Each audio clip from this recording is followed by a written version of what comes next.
Bienvenue sur Agora. Des virus zombies ont été ramenés à la vie par une équipe de chercheurs européens suite à leur découverte dans le permafrost sibérien. On en compte une douzaine au total, dont l'un date de plus de 48 500 ans. Cette découverte a fait énormément parler d'elle au sein de la communauté scientifique. Ceci dit, pourquoi ces virus portent-ils le nom de virus zombies? D'où vient l'utilité de les ressusciter et quel rôle joue le réchauffement climatique dans la propagande de tels virus? Découvrons tout ça ensemble. Des virus zombies retrouvés dans le pergélisol ou permafrost sibérien. Des scientifiques sont parvenus à identifier et réanimer plusieurs virus découverts dans le permafrost de Sibérie. Un sol entièrement gelé dont la température n'excède pas plus de 0 degré Celsius durant au moins 2 années successives. Avec une épaisseur avoisinant des centaines de mètres, plus particulièrement dans les régions de Sibérie, le permafrost s'étend sur 90% du Groenland, 80% de l'Alaska et 50% de la Russie, ce qui signifie qu'il couvre un cinquième de la surface terrestre.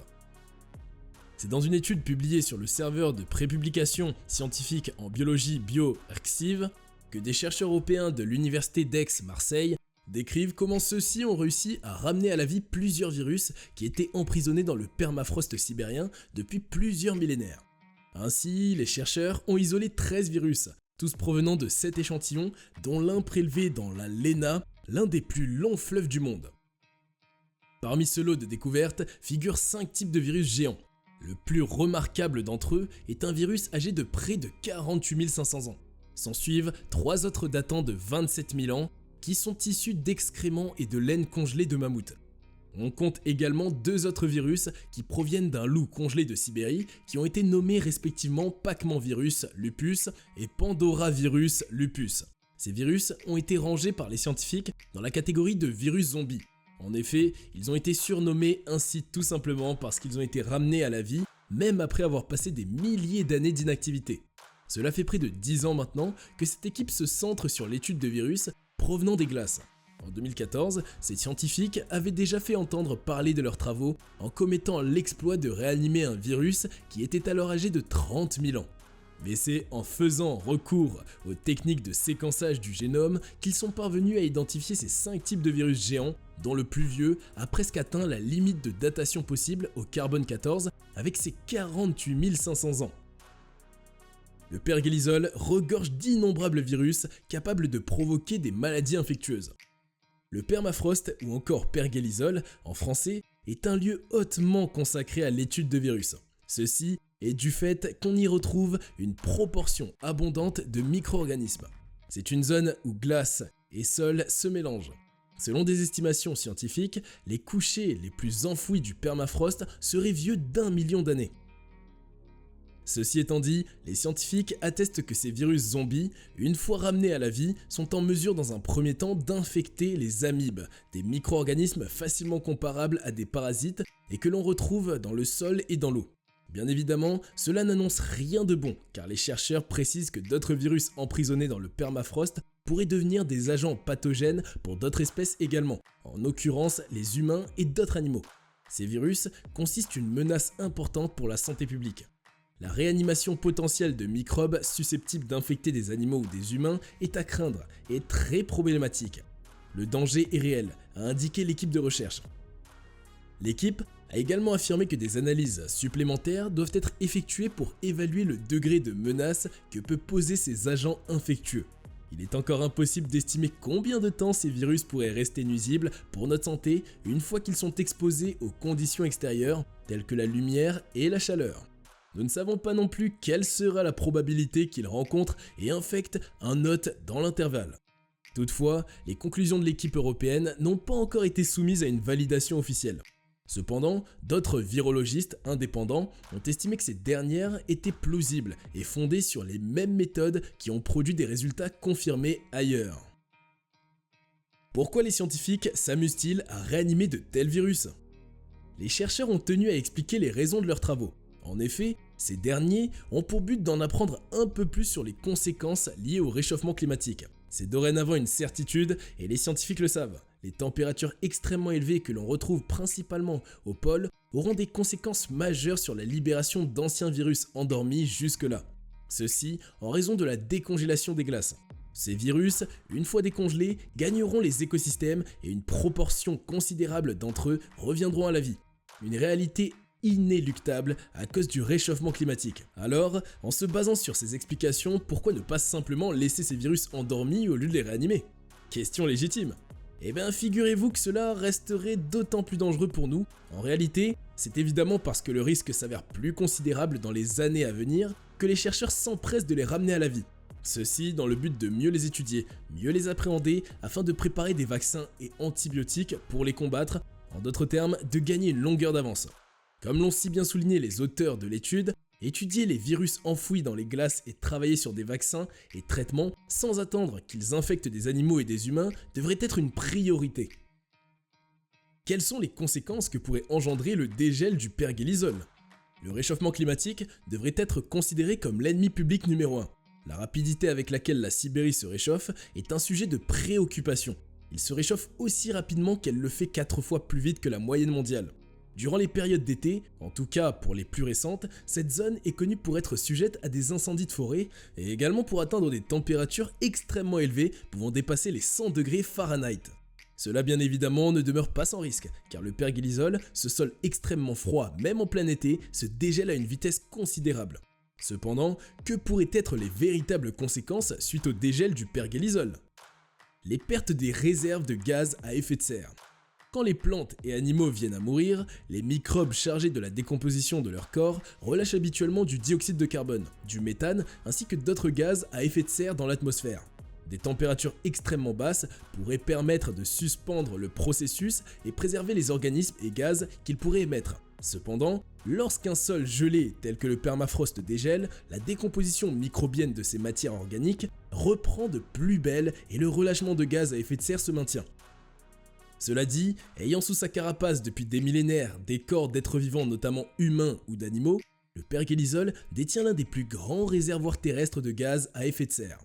Selon certaines estimations, le pergélisol de l'Arctique, à lui tout seul, contiendrait 2 fois plus de carbone qu'il en existe dans l'atmosphère actuelle, une quantité significative de méthane et un gaz à effet de serre assez puissant pour retenir 80 fois plus de chaleur sur la planète que le carbone. On ne saurait dire de manière exacte la quantité de carbone et de méthane susceptibles d'être relâchés dans l'atmosphère après le dégel du pergélisol.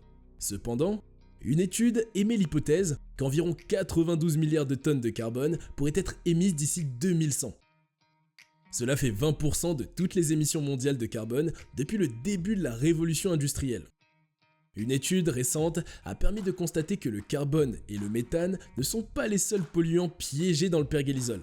En effet, le pergélisol arctique contiendrait à haute proportion du mercure naturel, une neurotoxine puissante. D'après les estimations, la quantité exacte de mercure enfermée dans des profondeurs du pergélisol représenterait environ 15 millions de gallons. Cela fait 2 fois la quantité retrouvée dans l'océan, dans l'atmosphère et dans tous les autres sols combinés. Si cette neurotoxine parvenait à se libérer, il se pourrait qu'elle se propage dans l'eau ou l'air, dans les écosystèmes et sans doute dans les approvisionnements alimentaires. Des paysages complètement altérés. L'une des conséquences liées au dégel du pergélisol serait la modification des écosystèmes naturels. En effet, cela peut se manifester de plusieurs manières, notamment par la création des thermokarstes. Il s'agit des zones de sol affaissées et des étangs peu profonds qui sont souvent caractérisés par des forêts ivres, c'est-à-dire des forêts composées d'arbres déplacés de leurs alignements verticaux normal.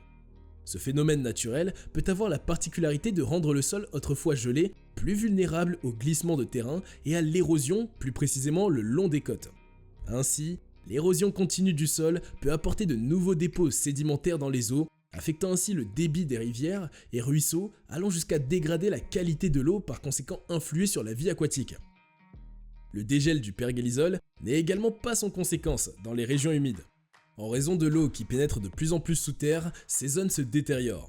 Les terrains peuvent devenir de plus en plus arides au point de favoriser la formation d'incendies de forêt, phénomène qui accélère davantage le réchauffement du pergélisol.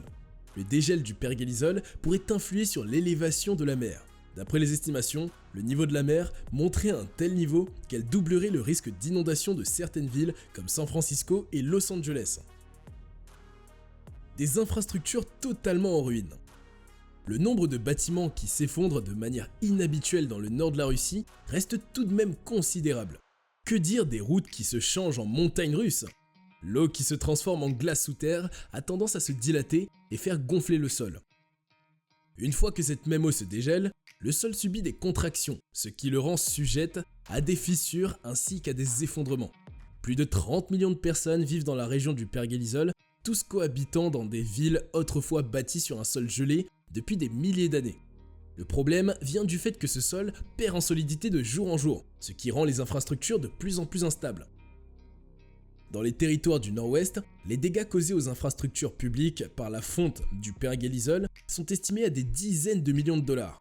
D'autre part, en Alaska, il est estimé qu'il coûtera environ 5,5 milliards de dollars d'ici la fin du siècle pour réparer les infrastructures publiques endommagées par la fonte du Pergélisol, ainsi qu'une faible proportion des facteurs liés au climat.